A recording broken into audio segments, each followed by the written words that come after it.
சுமங்கலி வீட்டுக்கு வருவாள் காருண்யமான தேவி முகம் கலசத்தில் வைத்து வழிபடுவோம்.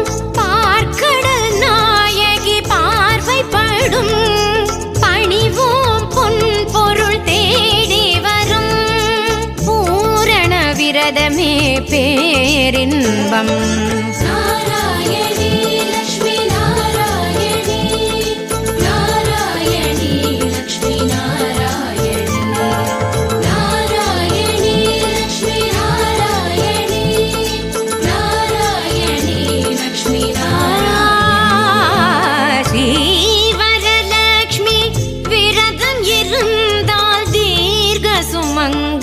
வீட்டுக்கு